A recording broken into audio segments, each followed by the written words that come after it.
Hamlin towns in Brunswick, my famous Hanover city. The river Weser, deep and wide, washes its wall on the southern side. A pleasanter spot you'd never spy, but when begins my ditty, almost 500 years ago, to see the townsfolk suffer so from vermin was a pity. Rats, they fought the dogs and killed the cats and bit the babies in the cradles and ate the cheeses from the vats and licked the soup from the cook's own ladles, split open the kegs of salted sprats, made nests in the men's Sunday hats, and even spoiled the women's chats by drowning out their speaking with shrieking and squeaking in 50 different sharps and flats. Alas, the people in a body to the town hall came flocking. "'Tis clear," cried they, "our mayor is naughty, and as for our corporation, shocking, to think we buy gowns lined with ermine, for dolts who can't or won't determine what's best to rid us of our vermin. You hope because you're old and obese to find in the furry civic robes ease. Rouse up, sirs, give your brains a racking, to find the remedy we are lacking, or sure as fate will send you packing." At this, the mayor and corporation quaked with the mighty consternation. An hour they sat in council. At length the mayor broke silence. "For a guilder eyed my ermine gown sal. I wish I were a mile hence. It's easy to bid one rack one's brain. I'm sure my forehead aches again. I scratch it so, but all in vain. Oh, for a trap, a trap, a trap." Just as he said this, what should hap at the chamber door but a gentle tap. "Bless us," cried the mayor, "what's that?" With the corporation as he sat, looking little too wondrous fat.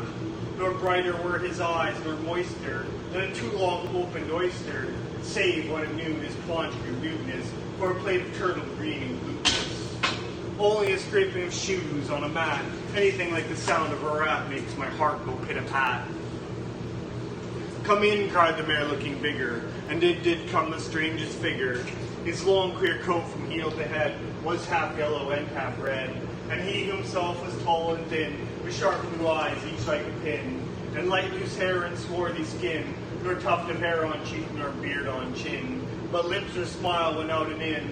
There was no guessing his kith or kin, and nobody could enough admire this tall man in his quaint attire.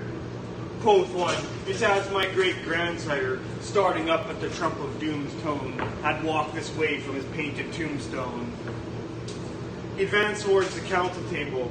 "Please, your honor," said he, "I am able, by means of secret charm to draw, all the creatures living beneath the sun, that crawl or swim or fly or run, after me so as you never saw. And I chiefly use my charm on creatures that do people harm, the mole and toad and newt and viper, and people call me the Pied Piper." And here they noticed round his neck a scarf of red and yellow stripes, to match with his coat of self-same check, and at scarf's end hung a pipe. His fingers, they noticed, were ever straying, as if impatient to be playing upon this pipe, as low it dangled over his vesture so old-fangled. "Yes," said he, "Pied Piper as I am, in Tartary I fred the cam, last June for misuse, swarms of gnats. I eased in Asia the nigh am, but monsters brew with vampire bats. And as for what your brain bewilders, if I rid your town of rats, will you give me 1,000 guilders?" 50,000 was the exclamation, an astonished mayor corporation. Once more into the street the piper stepped, smiling first a little smile, as if he knew what magic slept in his quiet pipe a while. Like a musical adapter blow his pipe, his lips he wrinkled, and green and blue his sharp eyes twinkled, like a candle flame where salt is sprinkled. And ere 3 shrill notes the pipe uttered, you heard as if an army muttered, and a muttering grew to a grumbling, and a grumbling grew to a mighty rumbling, and out of the houses came the rats tumbling. Great rats, small rats, lean rats, brawny rats, brown rats, black rats, grey rats, tawny rats, brave old plotters, gay young friskers, fathers, mothers, uncles, cousins, cocking tails and pricking whiskers, families by tens and dozens, brothers, sisters, husbands, wives, followed the Pied Piper for their lives. From street to street he piped advancing, and step for step they followed dancing, until they came to the river Weser, wherein all plunged and perished, save one who stout as Julius Caesar, swam across and lived to carry, as he the manuscript he cherished, to rat land home his commentary, which was, at first shrill notes of the pipe, I heard a sound as of scraping tripe, and putting apples wondrous ripe into the cider presses gripe, and moving away of pickle tub boards, and leaving a jar of conserve cupboards, and drawing the corks of train oil flasks, and breaking the hoops of butter casks. It seemed as if a voice, sweeter far than by harp or by psalteries breathed, called out, "Oh, rats, rejoice! The world has grown to a vast dry saltery. So munch on, crunch on, take your nunch on, breakfast, supper, dinner, lunch on, and just a bulky sugar punch on, already staved like a great sun shone. Gracious, scarce an inch before me, just me thought you said come for me, and found the west rolling over me. You should have heard the Hamlin people ring the bells, they rock the steeple. Go, cried the mayor, get long poles, poke out the nest and block up the holes, consult with carpenters and builders, and leave in our town not even a trace of the rats. When suddenly up the face of the pipe was burst in the marketplace, with the first he sees, my 1,000 guilders. 1,000 guilders, the mayor looked blue, so did the corporation too, for council dinners were happening with Claret, Moselle, Vini, de Gras, Hawk, and half the money would replenish their seller's biggest butt of Rhenish, to pay this sum to a wondering fellow, a gypsy coat red and yellow. Besides, quoth the mayor with a knowing wink, our business was done at the river's brink. We saw with our eyes the vermin sink, and what's dead can't come to life, I think.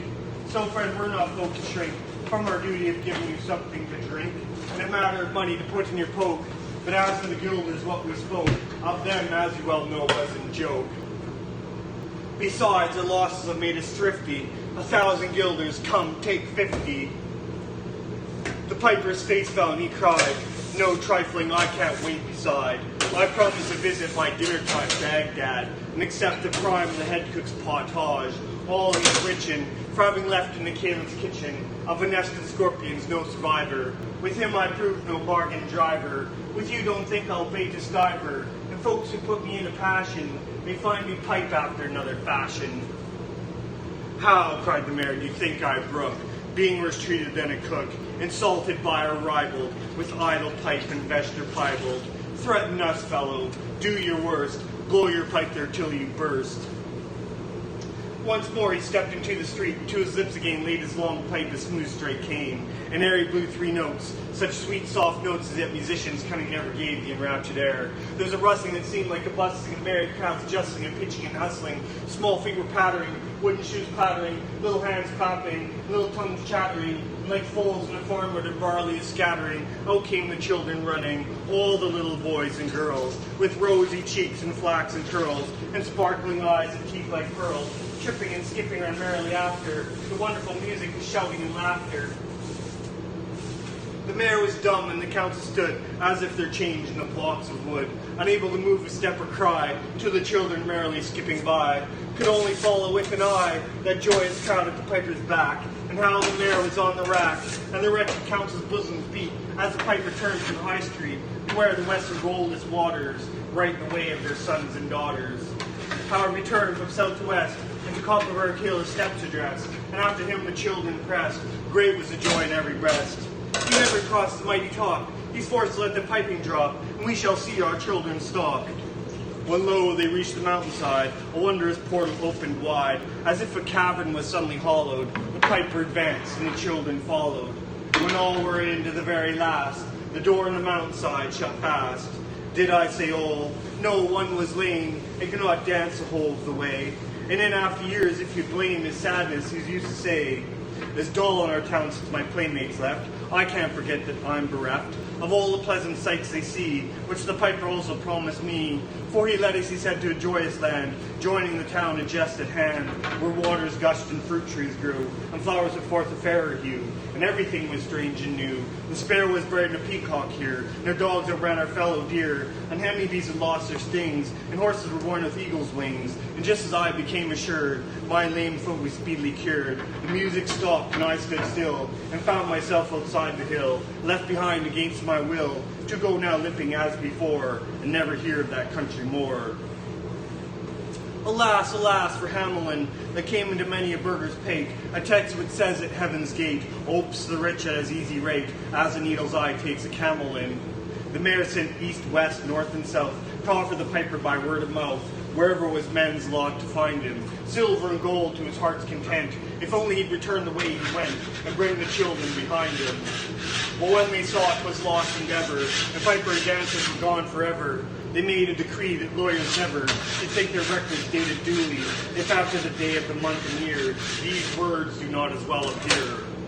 And so long after what happened here, on the 22nd of July, 1376, in the better in memory to fix the place of children's last retreat, they called it the Pied Piper Street, where anyone playing pipe or tabor was sure for his future lose his labor, nor suffered they hostel or tavern to show up with mirth the street so solemn, and opposite the place of the cavern, they wrote the story on a column, and on great church window painted, the same to make the world acquainted, how their children were stolen away, and there it stands this very day.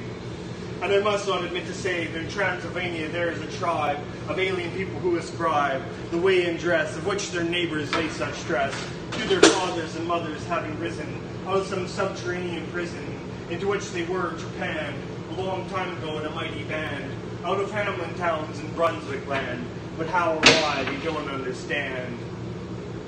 So, Lily, let me and you be wipers of scores out with old men, especially pipers. And if they should pipe us free from rats or from mice, if we promise them aught, let us keep our promise.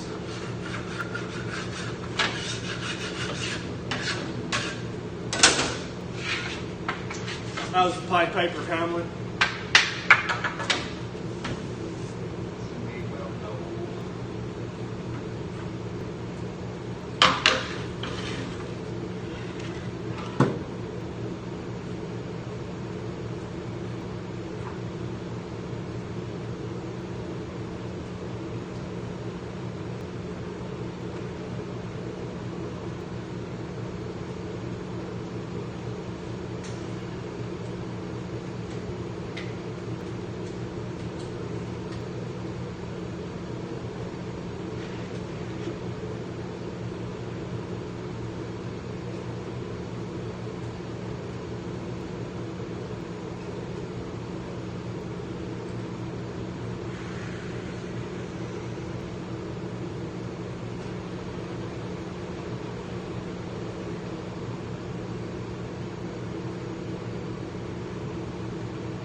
There was once a young man named Roland Pye who played the recorder when he wasn't baking bagels. One day he was walking through a park and playing his recorder to rest a while from all his baking, when suddenly he spied a corpse lying on the ground beneath a swarm of flies. He put down his recorder, walked over to the corpse, shooed the flies away, and covered the dead man with stones. Returning to his oven later that day, he found that his oven blade had gone on by itself and already baked half the bagels he needed. From that day on, Roland Pye was the happiest baker alive. He'd play his recorder while his oven blade went on by itself. But Roland Pye lived in a town whose mayor did not admire his skill and was jealous of his fame. So the mayor devised a plan to rid the town of Roland. In the beginning, he said that Roland was a good worker, but lazy. Next, he said that Roland was baked a whole lot, but badly.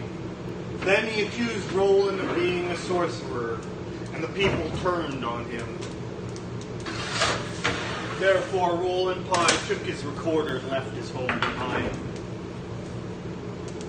When Roland Pye came to a neighboring town, he went to all the business owners, but none of them would give him any work. Finally, he met an old busker and asked him for work to keep body and mind together. "Come along with me," said the old man, "and we will share alms together." So Roland Pye and the old man started going around and singing, "Baker, why do you wear those silent things? Baker, how did you forget to stand where your feet are? Baker, no woman loves your wealth, although it is golden and good for her health. Baker, you are too dirty for a lover to wish to screen. Your limbs are not the course, no fashion machine. Baker, line the rings and bash the boards. You don't need their applause for a thing that is yours. You are a baker and are what you are, not by a miracle, but by the work of your arms. Baker, be who you are." Everybody gave alms to the old man, but to Roland they said, "What does a young man like you go begging? Why don't you work for a living?" "Nobody will hire me," replied Roland Pye. "That's what you say. There is a king with so many hungry soldiers that he'll pay good wages to anyone willing to feed them." So Roland Pye went to the king's kitchen and took the old man whose alms had been sharing. The oven had never been used by anyone. Roland mixed the dough, then he rolled it into rings. Then he boiled them, dressed them with seeds, and baked them until they were golden brown. Then he tossed them into a crate to cool down. Whenever Roland wearied of baking, he would play his recorder. And once he was weary of playing his recorder, he would sing, "Baker, why do you bear those silent things? Baker, how did you forget to stand where your feet are? Baker, no woman loves your wealth, although it is golden and good for her health.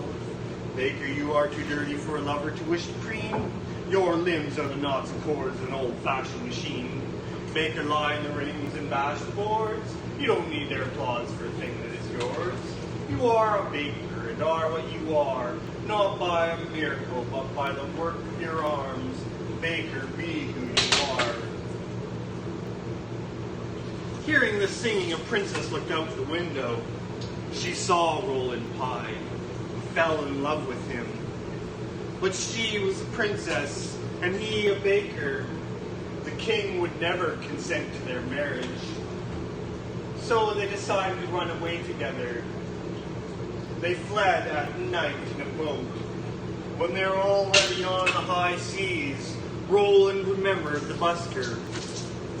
He said to his beloved, "We must fetch the old man, since he shared his alms with me. We can't go off and leave him like that." At that very moment, the old man walked up to the boat. At that very moment, the old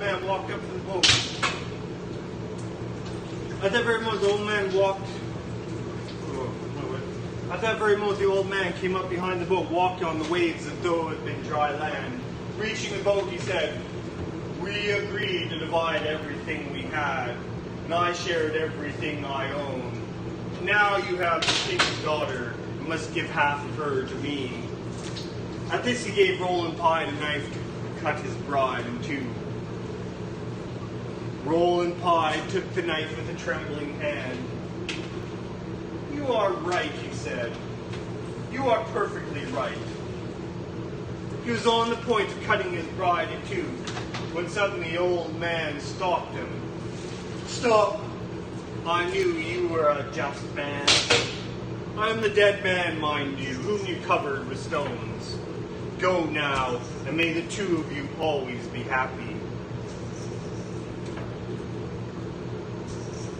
The old man walked away on the waves. The boat came to an island rich in all good things, with a princely palace awaiting the newlyweds.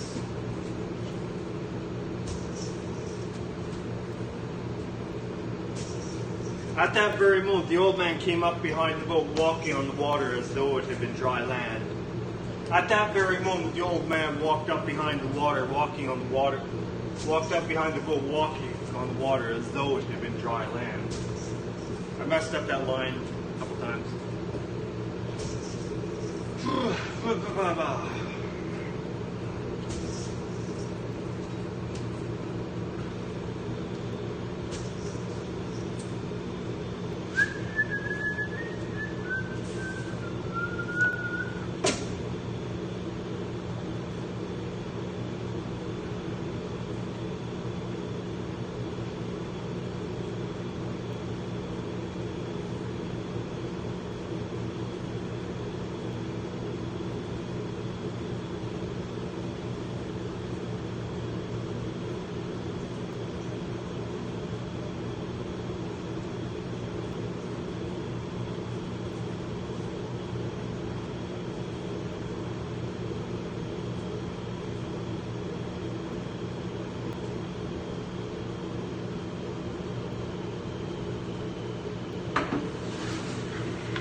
My first thought was he lied in every word, that hoary cripple with malicious eye, Askins to watch the working of his lie on mine, a mouth scarce able to afford suppression of the glee that pursed and scored its edge at one more victim gained thereby. What else should he be set for with his staff? What save the waylay with his lies and snare, all travelers who might find him posted there? And asked the road, I guessed what skull-like laugh would break, what crutch could write my epitaph or passed on dusty thoroughfare. If at his counsel I should turn aside and do ominous track which all agree hides the dark tower, yet acquiescing I did turn as he pointed, neither pride nor hope rekindling at the end descried, so much as gladness some end might be. For what with my whole world wide wondering, what with my search drawn out through years, my hope dwindled into a ghost not fit to cope with that obstreperous joy success to bring. I hardly tried now to rebuke the spring my heart made, finding failure in its scope. As a sick man, very near to death seems dead indeed, it feels begin and end the tears, it takes the farewell of each friend, and hears one bid the other go, draw breath freely outside, since all is over, he saith, the blow fallen, no grieving can amend. While some discuss if near the graves be room enough for this, and when a day suits best for carrying the corpse away, with caribou banners, scarfs, and staves, and still the man who is all and all he craves, he may not shame such tender love and stay. Thus I had for so long suffered in this quest, heard failure prophesied so oft be near it, so many times among the band of wit, the knights who to dark towers searchers rest their steps, that just to fail as they seem best, and all doubt was now should I be fit. So quiet as despair I turned from him, that hateful cripple, out of his highway into the path he pointed. All the day it been a dreary one at best, and dim was settling into its cold.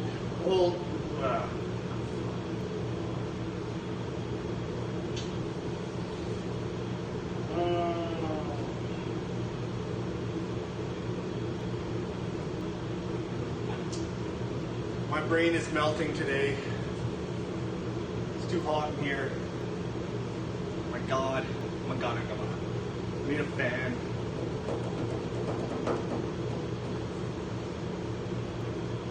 My first thought was he lied in every word, that hoary cripple with malicious eye, askance to watch the working of his lie on mine, and mouth scarce able to afford suppression of the bleed, first and scored its edge at one more victim gained thereby. What else should he be set for with his staff? What saved the wailing with his lies and snare? All travelers who might find him posted there, and asked the road, I guess what skull like laugh and break, what crutch can write my epitaph or pastime on the dusty thoroughfare? If at his counsel I should turn aside into ominous track which all agree hides the dark tower, yet acquiescing that it turned as he pointed, neither pride nor hope rekindling at the end descried, so much as gladness some end might be. For what with my whole world wide wondering, what with my search drawn out through years, my hope dwindled into a ghost not fit to cope with that obstreperous joy success would bring. I hardly tried now to rebuke the spring my heart made, finding failure in the scope. As a sick man very near to death seems dead indeed, and feels begin and end the tears, and takes farewell of each friend, and hears one bid the other go, draw a breath freely outside, since all is over, he saith, the blow fallen, no grieving can amend. While some discuss near the graves be room enough for this, and when a day suits best for carrying the corpse away, with caribou banners scarce and staves, and still the man hears all and only craves, he may not shame such tender love and stay. Thus I had for so long suffered in this quest, heard failure prophesied so oft being writ, so many times among the band who wit, the knights who two dark towers search and rest their steps, the gist to fail as they seem best, and all doubt was now should I be fit. So quiet as despair I turned from him, that hateful cripple, out of his highway into the path he pointed. All the day had been a dreary one at best, and dim was settling into his clothes, yet shot one grim red leer to see the plain catch it astray. For mark, no sooner was I fairly found, pledged the plain after a pace or two, than pausing throw backward a last view. Over the safe road 'twas gone, great plain all round, nothing but plain to the horizon's bound. I must go on, naught else remained to do. So on I went. I think I never saw such starved and noble nature. Nothing throve, for flowers as well expect to see her grow, but chortled and spurred according to their law, but propagate their kind with undue awe. You'd think a burr had been a treasure trove. No penry inertness in grimace, in some strange sort word of the land's portions. See or close your eyes, said nature peevishly. If nothing skills, I can't out my case. 'Tis last judgment's fire must cure this place. Calcine its clods and set my prisoners free. If there pushed any ragged thistle stalk above its mate's head was chopped, the bents were jealous else. What made the holes and rents in the dock's harsh shores leaves, bruised as to walk all hope of greenness. 'Tis a brute must walk, passionate life with the brute's intents. As for the grass, it grew as scarce as hair in leprosy. Thin, dry blades pricked the mud which underneath but kneaded up with blood. One stiff blind, as though every bone is stared, stooped there with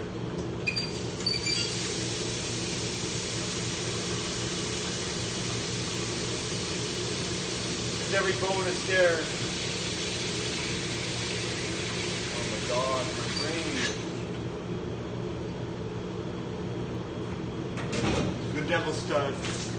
Live, he might be dead for aught I know, with red gaunt and calloped neck astrain, and shut eyes beneath the rusty mane. Seldom went such grotesqueness with such woe. I never saw a brute I hated so. He must have been wicked to deserve such pain. I shut my eyes and turned them on my heart. As a man calls for wine before he fights, I asked one draught of earlier, happier sights. Ere fitly I could hope to play the part.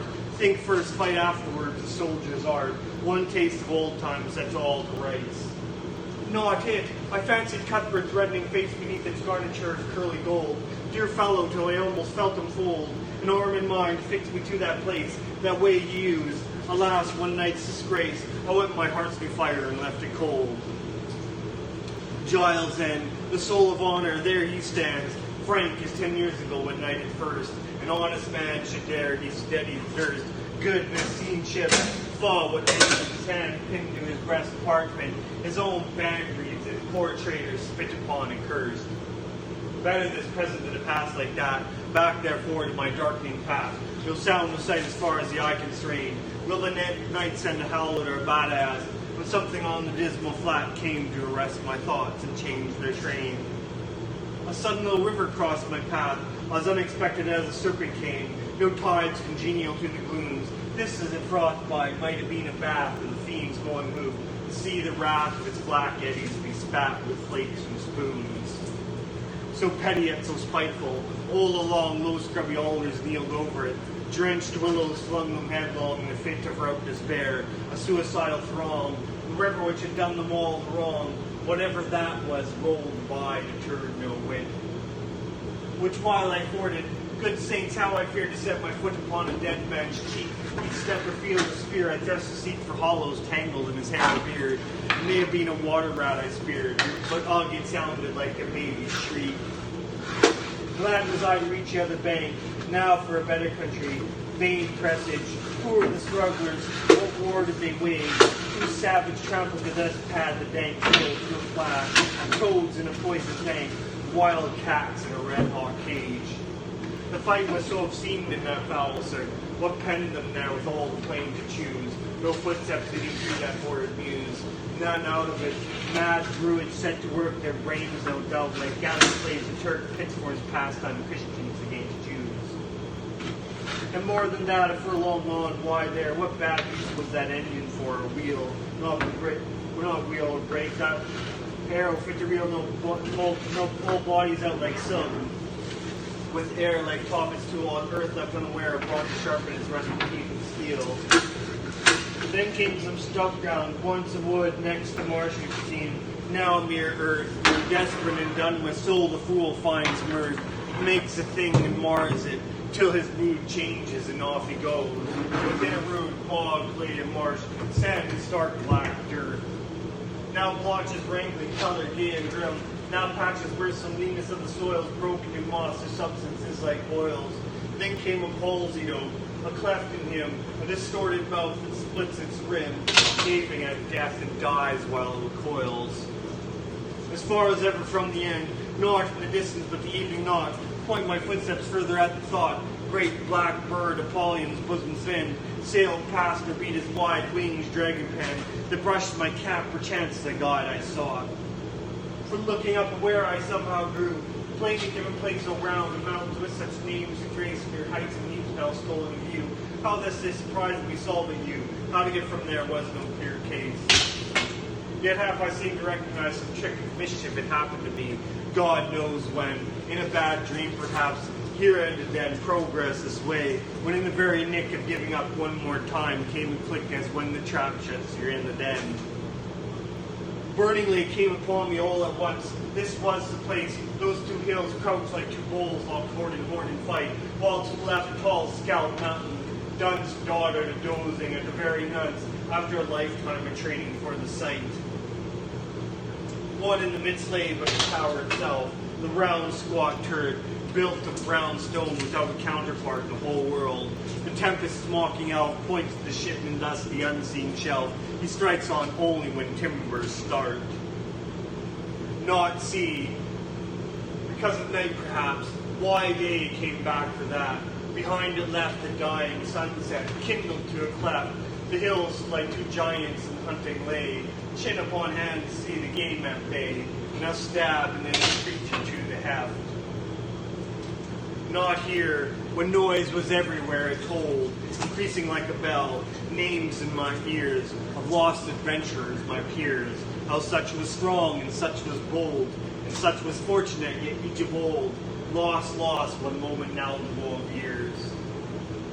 There they stood, ranged along the hillside met, to view the last of me, a living frame, for one more picture in a sheet of flame. I saw them and knew them all, and yet, dauntless a slugmore to my lips I set and blew, child rolling to a dark tower came.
once a rich man who had just one son, and the boy was dearly loved by his father.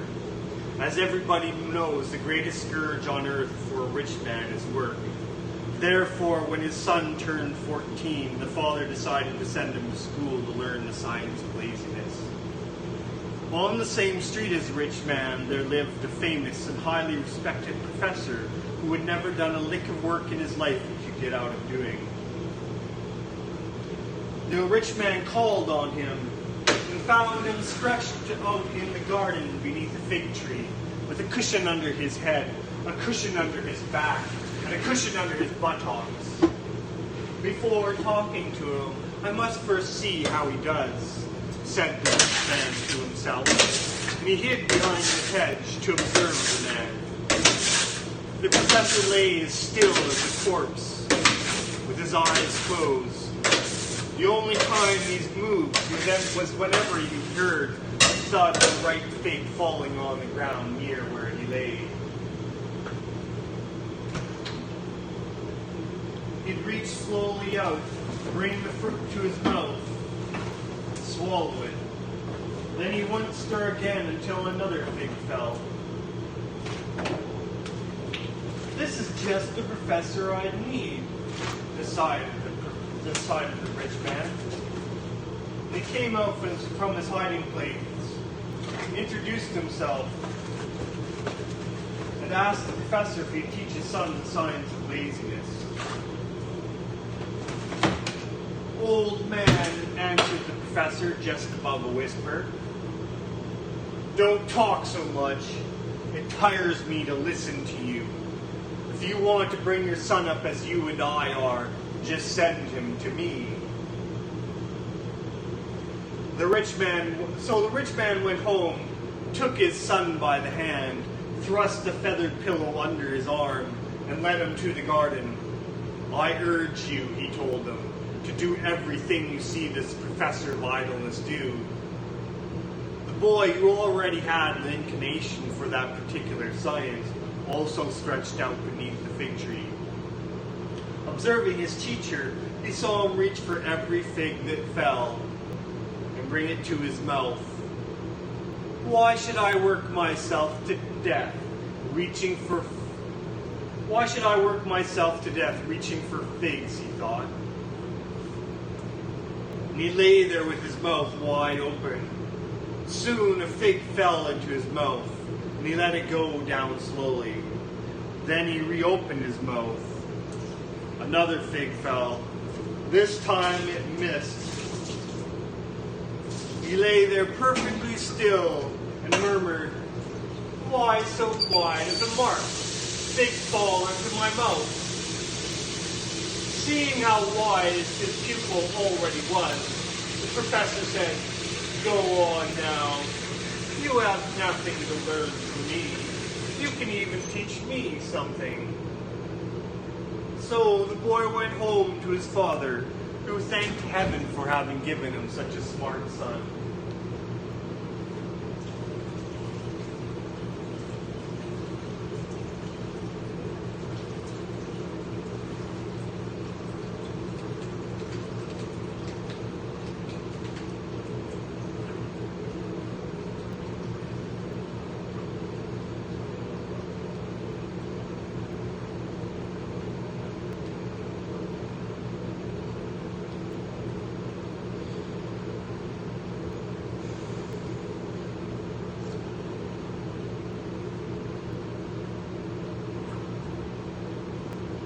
When, in the course of human events, it becomes necessary for one people to dissolve political bonds which have connected them to another, and assume among the powers of the earth separate and equal stations to which the laws of nature and nature's God entitle them, a decent respect for the opinions of mankind requires that they should declare the causes which impel them to the separation. We hold these truths to be self-evident, that all men are created equal, that they are endowed by the Creator with certain unalienable rights, that among these are life, liberty, and the pursuit of happiness. And to secure these rights, governments instituted by men, deriving their just power from the consent of the governed. And whenever any form of government becomes destructive to these ends, it is the right of the people to alter or abolish it, and institute new government, laying its foundations on such principles, and organizing its power in such form as to them shall seem most likely to affect their safety and happiness. Prudence indeed will dictate that governments long established should not be changed for light or transient. And experience accordingly has shown that mankind are more disposed to suffer when evils are sufferable than right themselves by abolishing the forms to which they have become accustomed. But when long train of the abuses and usurpations, all having in direct object the establishment of an absolute tyranny over these states, it is the right of the people to throw off such government and provide new guards for their future security. Such has been the patient sufferance of these colonies, and such is the necessity which constrains them to alter their former systems of government.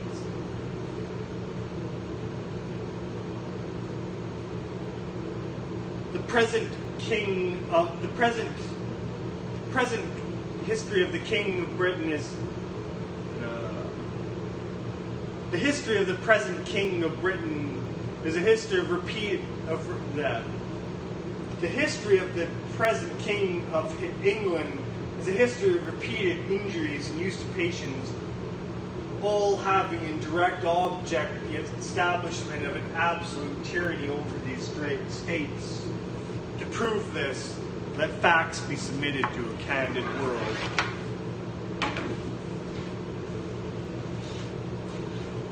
He has refused assent to laws most wholesome and necessary for the public good.